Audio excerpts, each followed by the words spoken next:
Bridger Ashford grips the edge of a borrowed bed and forces himself not to bleed on her floor.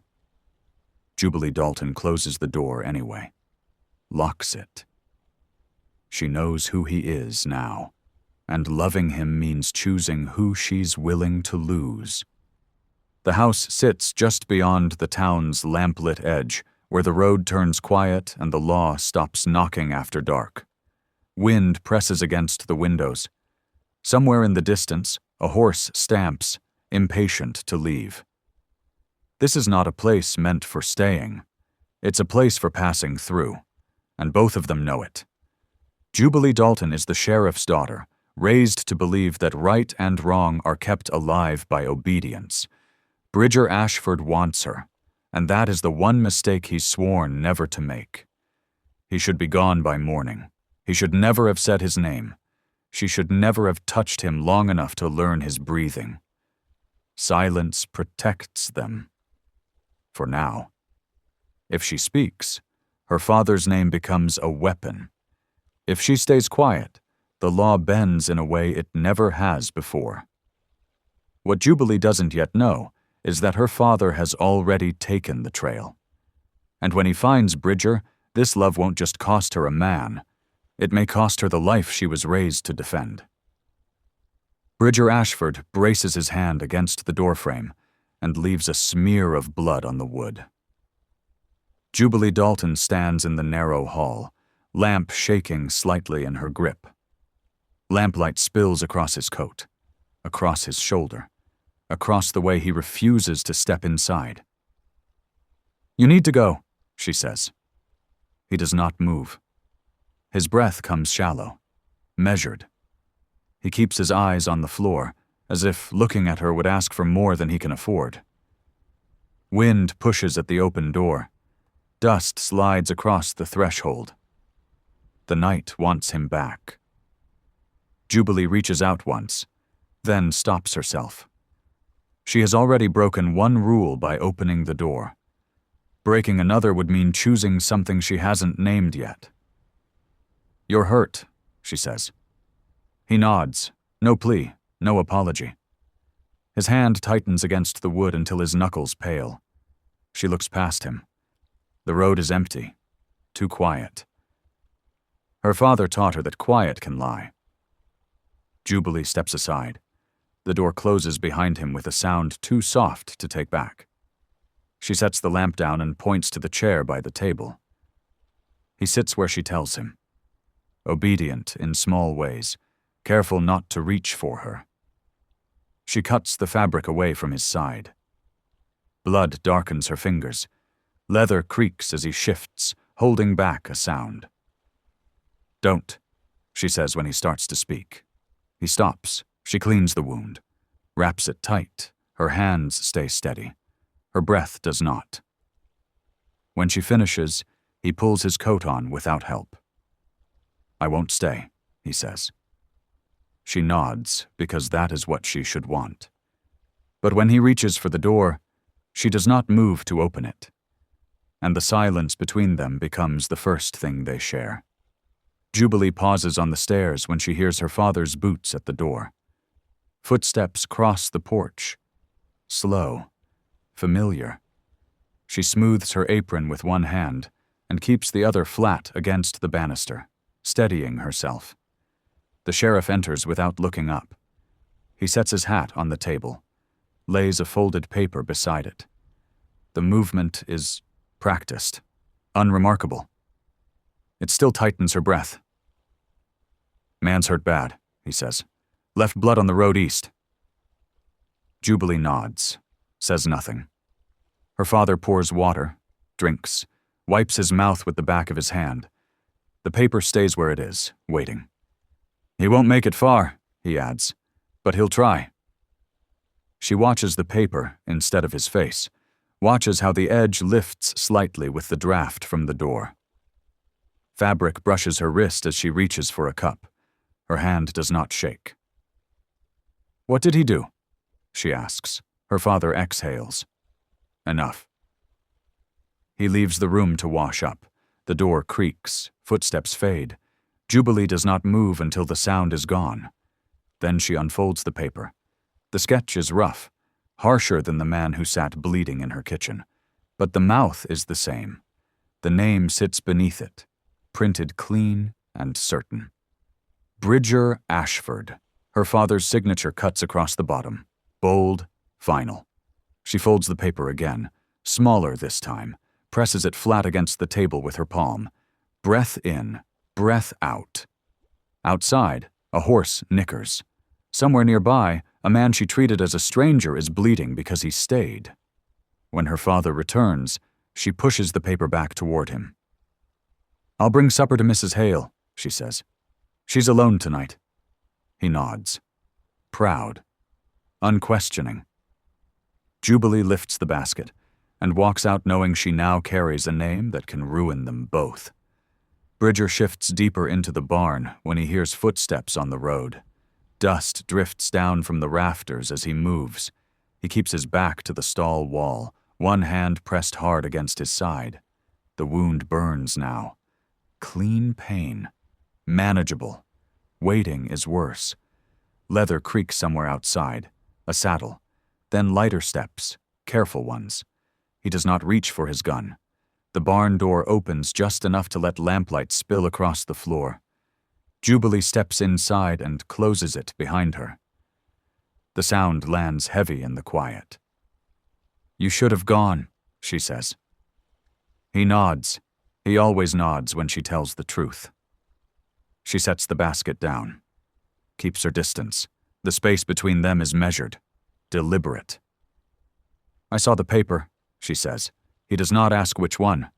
He looks at her hands instead. Empty now. No rope. No badge. "My father signed it," she adds. Wind pushes against the boards. Dust lifts, then settles. Bridger exhales slowly, as if the air itself costs something. "You don't owe me," he says. "I know." She steps closer anyway. One step, then stops. Silence stretches. Holds. "I won't turn you in," she says finally. The words are plain, heavy. They land and stay. His jaw tightens, not relief, something sharper. "That's worse," he says. She meets his eyes. For the first time, she does not look away. "He's already riding," she says. "He thinks you're east." Bridger closes his eyes once, brief, like a door shutting. "When he finds me," he says, "you won't be able to stand between us." "I'm not trying to," she answers. "I'm choosing." He pushes himself upright, pain flaring. He takes one step back from her, then another, and understands that staying now means she's already crossed a line she cannot return from. Jubilee stops at the edge of the barn when she hears her father's voice carry on the wind. It's distant. Calm, the voice he uses when he's close. She presses her hand to the wood and listens. Footsteps crunch on gravel. A horse snorts, impatient. Leather shifts. Someone is being questioned. Bridger straightens beside her. Too fast. He grips the stall rail to steady himself. His breath catches, then evens out. "He's here," she says. "I know." They do not touch. They do not look at each other. Standing too close would make leaving harder. Her father's voice rises slightly. A name floats through the open slat in the wall. Spoken clear, certain. Bridger Ashford. Jubilee swallows. The name sounds different when it belongs to the law. Bridger reaches for his coat. The movement is careful. Quiet. He has packed his life into smaller spaces before. "You should stay back," he says. She does not answer. Footsteps approach the barn now. Slow, methodical. Dust stirs with each step. Bridger turns to her. Really looks this time. His gaze lingers, as if memorizing what he cannot keep. "If he sees you," he says, "it ends wrong for you." Her jaw tightens. It already has. The barn door creaks. Light spills in. A shadow crosses the floor and pauses. "Anyone inside?" her father calls. Jubilee steps forward before Bridger can stop her. Her boots scrape the dirt. The sound is small. It still carries. "Yes," she says. Silence answers her. Heavy. Listening. Bridger's hand closes around his coat. Not the gun. And in that moment, Jubilee understands that love does not always ask to be chosen. Sometimes it demands to be exposed. Jubilee stands in the barn doorway and does not step aside.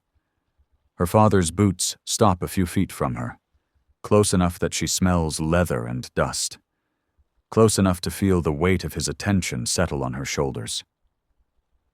"Didn't expect to find you here," he says. She keeps her eyes level. Her hands stay at her sides. Still.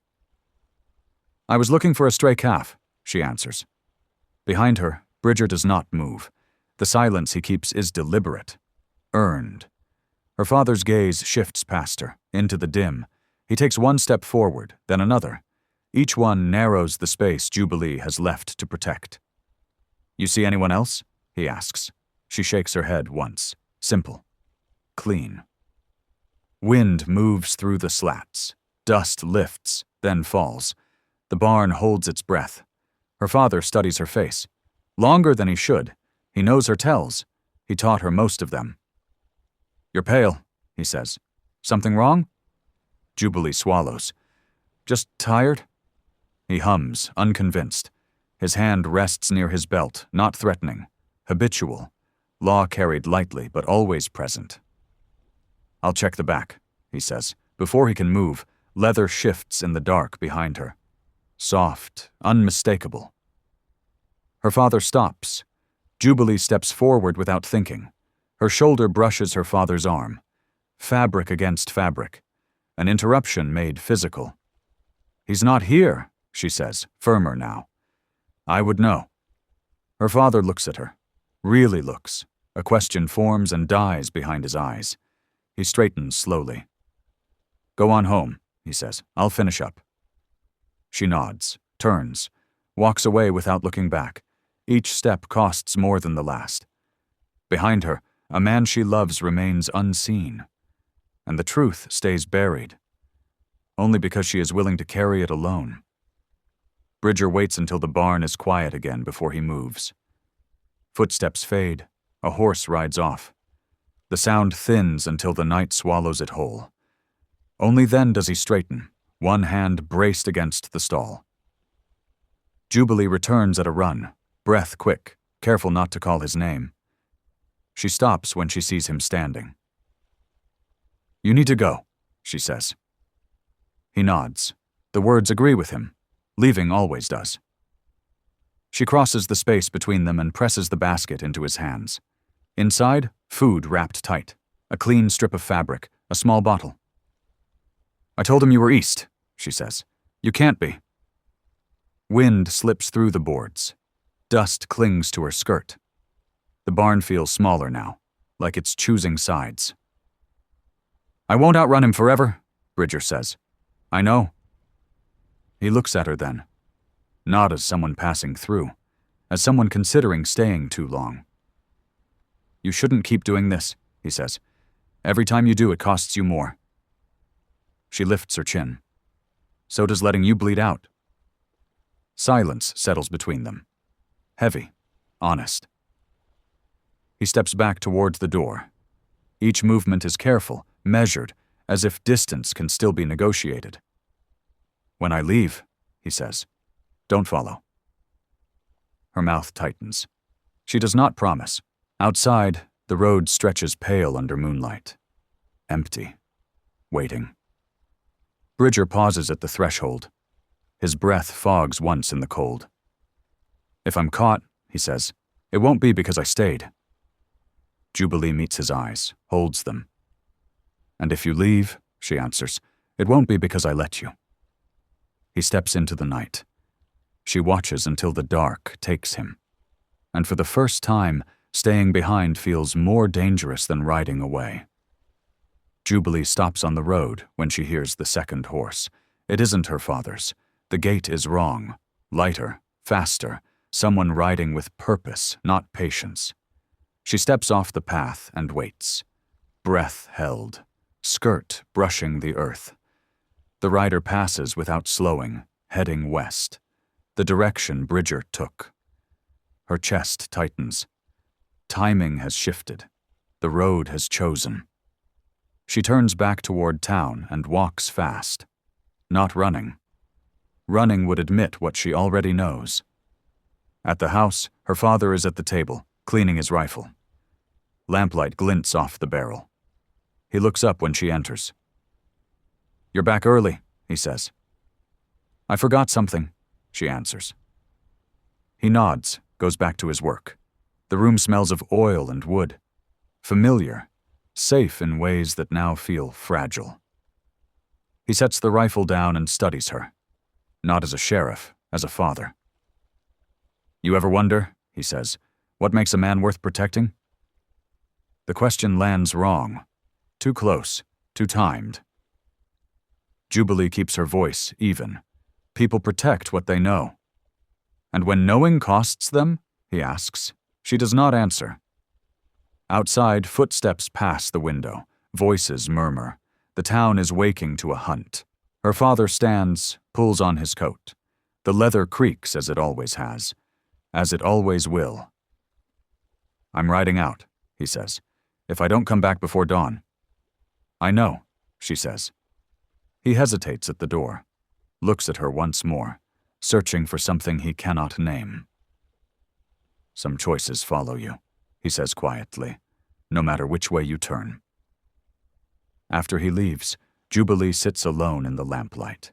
She presses her hands together, still, and understands the question is no longer whether she loves Bridger, but whether love is something she's willing to be seen choosing. Jubilee slows when she reaches the edge of town and hears her name spoken low. Two women stand near the well, heads bent close. They stop talking when they see her. One lifts her bucket, the other doesn't. She nods once and keeps walking. Footsteps follow her for half a block, then another. Not chasing, watching. At the mercantile, the door opens before she reaches it. The owner gives her a look that lingers too long. "Your father's riding hard," he says. "So I hear." Inside, lamplight catches on jars and shelves, familiar things, ordered things.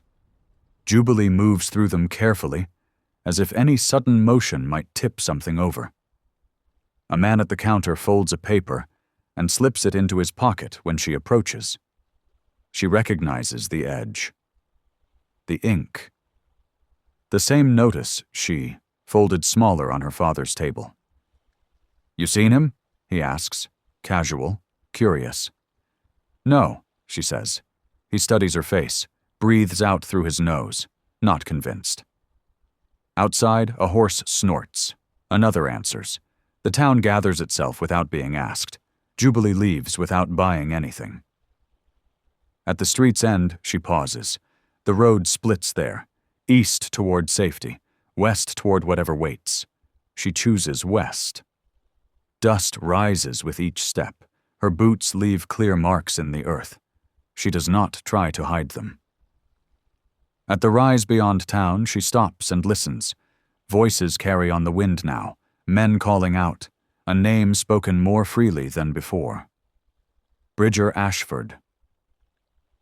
She stands where she can be seen if anyone looks hard enough, because silence has stopped protecting him. And for the first time, Jubilee understands that love, once noticed, becomes a thing the whole town feels entitled to weigh. Bridger reins in where the creek bends and the road thins. He dismounts slowly, tests his weight. The water runs low and clear, sound steady enough to cover breath. He kneels, presses his palm into the earth, and waits. Footsteps reach him before voices do. He turns. Jubilee stands on the bank, skirt darkened with dust. She has walked farther than she should have. Her breath is even anyway. "You shouldn't be here," he says. "I know." She steps closer, stops where the ground drops off. Distance measured again. Chosen. "They're riding west," she says. "More than one." He nods. The hunt has changed shape. It always does. You could still turn back, he tells her. She shakes her head once. Simple. Final.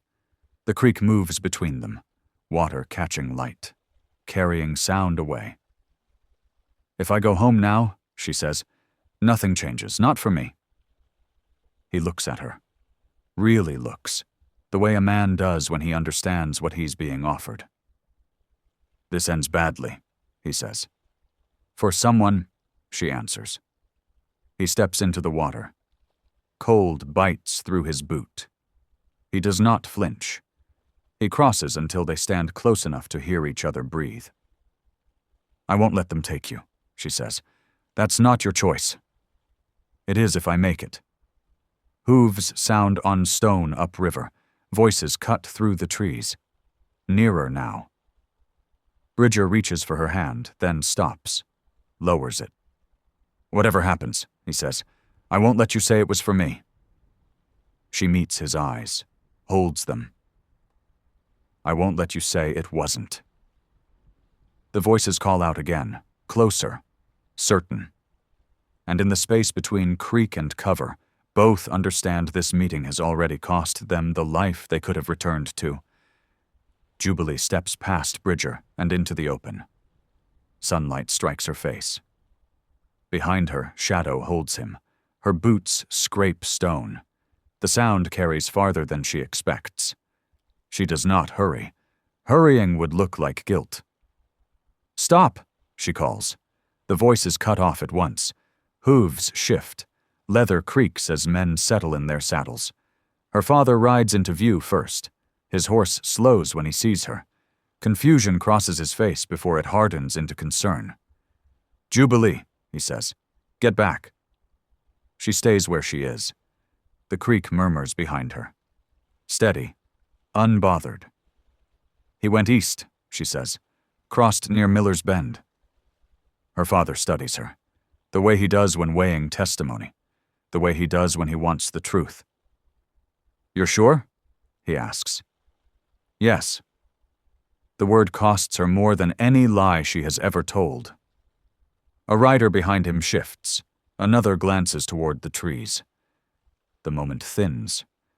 Choices press closer together. Her father nods once, sharp, decisive. Turn east, he orders. Horses wheel. Dust lifts. The sound of pursuit pulls away from the creek, stretching toward the lie she's sent them chasing. When they're gone, her father remains a moment longer. He looks at her like he wants to say something else. Something personal. Go home, he says finally. She watches him ride off. Only when the road empties does she turn back. Bridger stands where she left him, still, watching. He has not moved closer. He has not thanked her. You won't be able to take that back, he says. I know. Silence settles again. Different now. Heavier. She has not chosen him aloud, but she has chosen against the life that would have kept her untouched. And love, at last, has taken something it will not return. Jubilee stops short when she hears her name spoken behind the counter. Not called. Remembered. She stands just inside the mercantile door. Lamplight hums low. Fabric brushes her calf as she shifts her weight and waits. Sheriff's girl, a man says softly. Not unkind, not respectful either. She keeps her eyes on the shelf. Does not answer. Behind her, a paper rustles. Someone folds it. Someone else clears his throat. The sound of judgment moves without needing words. She buys nothing. There is nothing left she can carry openly. Outside, dust lifts with each step she takes down the street. Doors close more quickly than they used to. A woman she once waved to turns away, suddenly busy with her bucket. Love has been noticed. That is the damage. At the edge of town, Jubilee pauses. She looks back once. Just once. The road behind her still leads home. It always will, but it no longer leads to belonging. Later, she waits near the creek until night pulls the heat from the air. Footsteps approach. Careful, familiar. Bridger stops when he sees her. He looks thinner, more alert. The kind of man who has learned what survives pursuit. "They'll talk," he says. "I know." "They'll remember," he adds. "I know." Silence settles. Different now. Public in ways neither asked for. He does not reach for her. She does not close the distance. "What happens next?" he asks. Jubilee looks at the water moving past them. Constant, indifferent. "I stay," she says, "and live with what I chose." He nods. That answer costs her enough to be believed. When he turns to leave, she does not follow. And when she walks back toward town alone, Jubilee understands that love does not always change where you end up. Sometimes it only changes who you are allowed to be there. Jubilee stops when she sees her father's horse tied outside the house. The knot is tight. Careful. The way he ties it when he expects trouble to wait for him. She does not rush. She steps inside and closes the door behind her. Wood settles. The sound carries through the room. Her father stands by the table. His coat is still on. His hat rests where it always does. The lamp throws light up his jaw, not his eyes. "You lied to me," he says. Not loud, not angry, certain. Jubilee sets her basket down, keeps her hands visible, breath steady. "Yes." The word lands between them, solid, unmoved. He studies her like a man reading a map he trusted too long. Leather creaks as he shifts his weight. "You sent us the wrong way," he says. "Yes."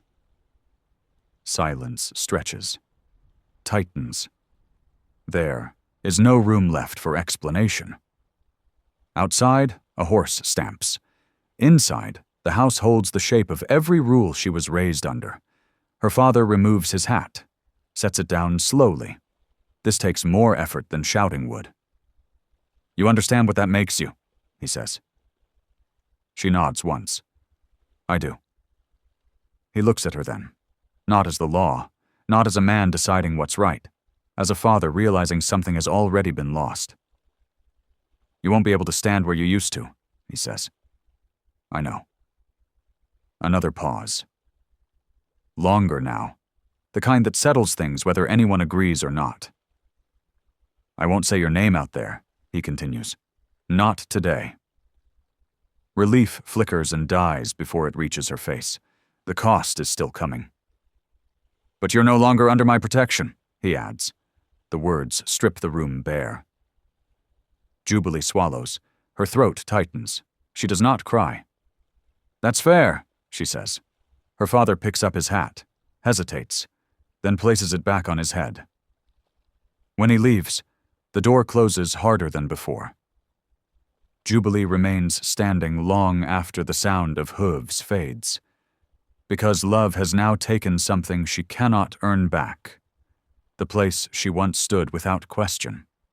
Jubilee wakes before dawn and does not reach for her father's chair. The house feels different without his boots by the door, quieter. Not peaceful, just emptied of permission. She dresses slowly, fabric pulled tight, buttons fastened with care. Outside, wind moves across the yard and leaves no mark it can be blamed for. At the fence line, she stops. The boards are old, familiar. They have always held. She rests her hand on the wood and stays there longer than needed.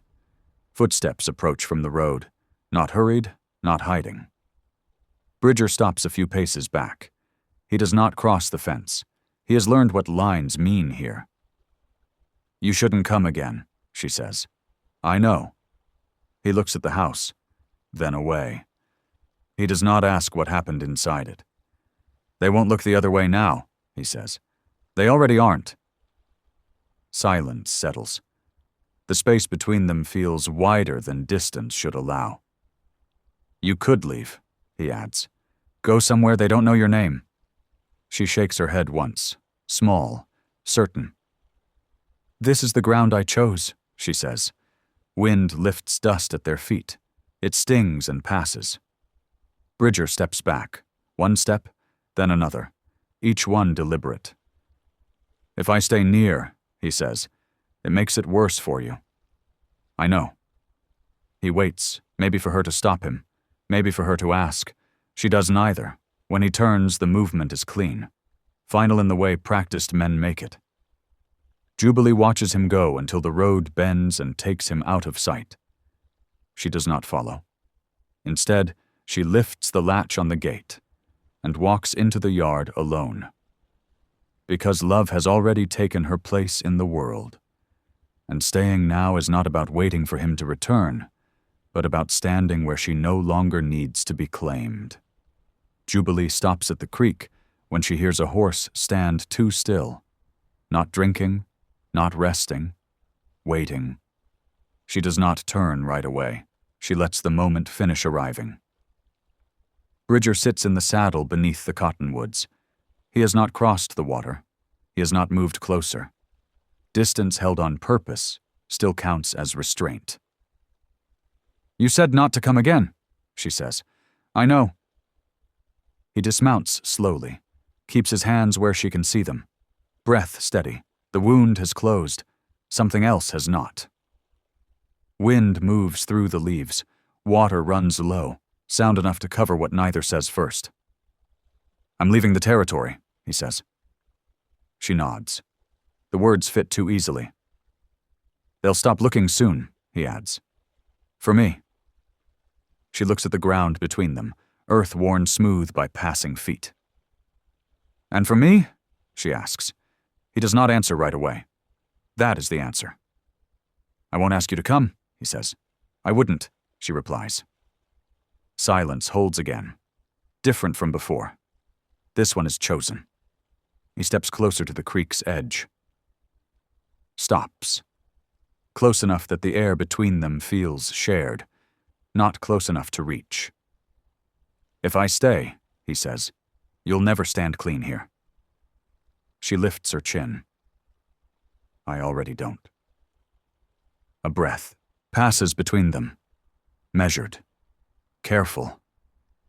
He reaches into his coat and takes out a small thing, a folded strip of fabric, clean, familiar. "You dropped this," he says. She takes it. Their fingers do not touch. She presses the fabric flat between her palms, the last thing of hers he carried. For a moment, nothing happens. Then she steps back. "So go," she says. He looks at her like a man memorizing the shape of a road he won't take again. When he mounts, the horse turns without being asked. Jubilee watches until the trees take him, and understands that love does not always leave loudly. Sometimes it goes because both people know what staying would break. Jubilee stands at the fence when the dust finally settles, not watching the road anymore, just standing where the land opens and closes at the same time. Morning moves on around her. Wind lifts and passes. A bird startles from the grass. Life does not pause to mark what has ended. She goes back to the house and opens every window, lets the air move through rooms that no longer belong to anyone but her. Wood creaks as it always has. The table waits, the chair stays empty. In town, people still look, some with curiosity, some with caution.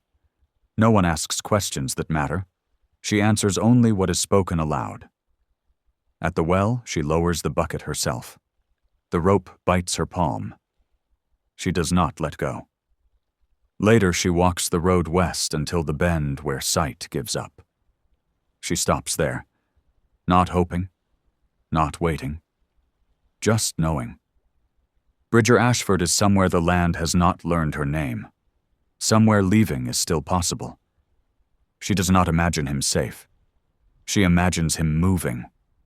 That is enough. At dusk, Jubilee returns home.